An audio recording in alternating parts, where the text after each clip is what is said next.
going to continue Chapter 2. Chapter 2. It wasn't a human. It couldn't be. It was 4 times as tall as the tallest human. It was so tall its head was higher than the upstairs windows of the houses.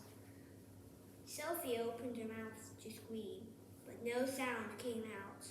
Her throat, like her whole body, was frozen with fright. This was a witching hour, all right.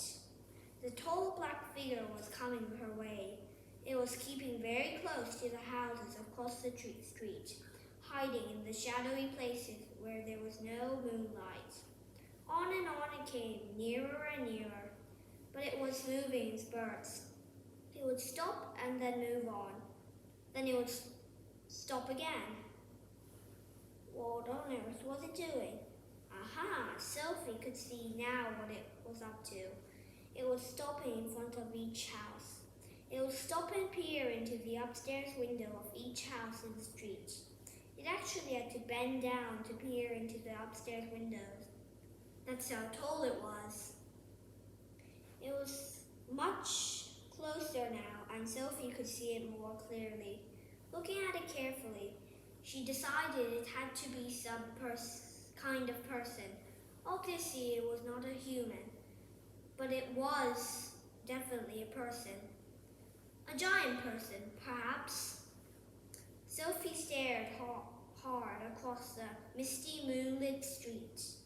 The giant, if that was what he was wearing a long black cloak. In one hand he was holding what looked like a very long, thin trumpet. In the other hand he held a large suitcase. The giant had stopped now right in front of Mr. and Mrs. Gucci's house. The Guccis had a green grocer's shop in the middle of the high street, and the family lived above the shop. The 2 Gucci children slept in the upstairs front room. Sophie knew that. The giant was peering through the window into the room where Michael and Jane Gucci were sleeping. From across the street, Sophie watched and held her breath. She saw the giant take a step back and put the suitcase down on the pavement. He bent over and opened the suitcase. He took something out of it. It looked like a glass jar, one of those with a screw top. He unscrewed the top of the jar and poured what was in it into the end of the long trumpet thing. Sophie watched, trembling.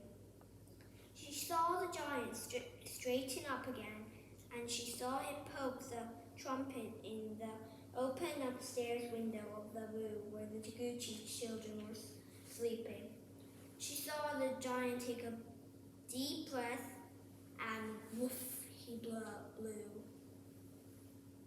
No noise came out, but it was obvious to Sophie that whatever had been in the jar had now been blown through the trumpet into the Gucci children's bedroom. What could it be? As the giant withdrew the trumpet from the window and bent down to pick up the suitcase, he happened to turn his head and glance across the street. In the moonlight, Sophie caught a glimpse of an enormous, long, pale, wrinkly face with the most enormous ears. The nose was as sharp as a knife, and above the nose there were 2 bright flashing eyes, and the eyes were staring straight at Sophie. There was a fierce and devilish look about him. Sophie gave a yelp and pulled back from the window. She flew across the dormitory and jumped into her bed and hid under the blanket. And there she crouched, still as a mouse and tingling all over.